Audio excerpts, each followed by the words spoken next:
Hello বন্ধুরা, কেমন আছো তোমরা সবাই? আশা করি ভালো। আজকে তোমাদেরকে দেখাবো কিভাবে আমরা স্যান্ডউইচ বানিয়ে খাই। প্রথমে শসা এবং টমেটো বের করে নিলাম। টমেটো আকাশে উড়ালাম, শসা আকাশে উড়ালাম। হেঁটে হেঁটে আমি চলে গেলাম কাটিং বোর্ডের কাছে। চাক্কু নিয়ে নিলাম, সাথে পেঁয়াজ কুচি কুচি করে পেঁয়াজের ছলকা তুলে নিলাম। তারপর একটা প্লেট নিয়ে শসাটা একবার ঝাঁকিয়ে কেটে নিলাম। শসা কাটতে কাটতে আমাদের কন্টেন্ট শুরু হয়ে গেছে। তারপরে টমেটো হাতে নিলাম। টমেটো আমরা 3 ভাগের টুকরো করে নিলাম, 3টা টুকরো। এরপরে পেঁয়াজগুলো আমরা কেটে নিলাম। পেঁয়াজ কাটা শেষে পেঁয়াজের ভিতর থেকে পেঁয়াজের ফালাগুলো বের করে নিলাম এবং পেঁয়াজের ফালা বের করার শেষেই আমরা চলে গেলাম ফ্রিজের কাছে এবং আমাদের যে স্যান্ডউইচ ব্রেড ছিল সেটা বের করে নিলাম। স্যান্ডউইচ ব্রেড 2টা সাই করে ঘুরাই দিয়ে খুলে নিলাম।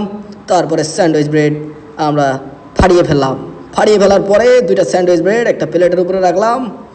আমাদের দুপুরে রান্না করা গরুর মাংস থেকে আমরা রসুন এবং আলু তুলে স্যান্ডউইচ ব্রেডের উপরে রাখলাম। একটা ভাঙ্গা চামচ দিয়ে রসুন এবং আলুগুলো ডলে দিলাম। ডলে দেওয়ার পরে আমরা বুঝতে পারলাম ব্রেডের অবস্থা খারাপ হয়ে যাচ্ছে, বেশি জোরে ঠাসা দেওয়া যাবে না।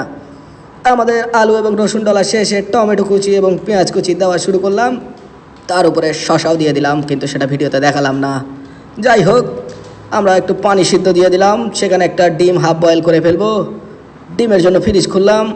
তারপরে একটা ভাঙ্গা ডিম হাত থেকে নিয়ে আবার রেখে পরের ডিমটা নিয়ে আকাশের দিকে দিলাম এক ঘোড়া। তেরি! তারপরে আমরা ডিমটাকে ঢেলে দিলাম, আবার শসা দিলাম। শসা দেওয়ার পরে আমরা একটা চামচ ডিগডিম করে ডিমটা তুলে ফেললাম। ডিমটা এখন ছেলার পালা। আমরা এখন ডিমটা ছিলতে যাব। ডিমটা ছেলার জন্য শু করে ঘুরান দিলাম, 2-3টা টোকা দিলাম। তারপরে ডিমের ছোকলাগুলো খোলার চেষ্টা করতে থাকলাম। দেখতে পেলাম ডিমটা প্রচুর গরম। মাছ দিয়ে আমরা ফাটিয়ে নিলাম এবং ডিমের ভিতরে যে হলুদ অংশগুলো গলে গলে আছে সেগুলো ঢেলে দিলাম। তারপরে অন্য আরেকটা ব্রেড দিয়ে এক ঠাসা মারলাম। এতে হয়ে গেল আমাদের ঠান্ডা স্যান্ডউইচ। এখন খাওয়ার পালা। হাতে একটা তালি মেরে স্যান্ডউইচে একটা কামড় দিয়ে দিলাম, দেখলাম কেমন লাগে। তারপরে বুঝতে পারলাম, ও মাই গড, অসাধারণ হয়েছে।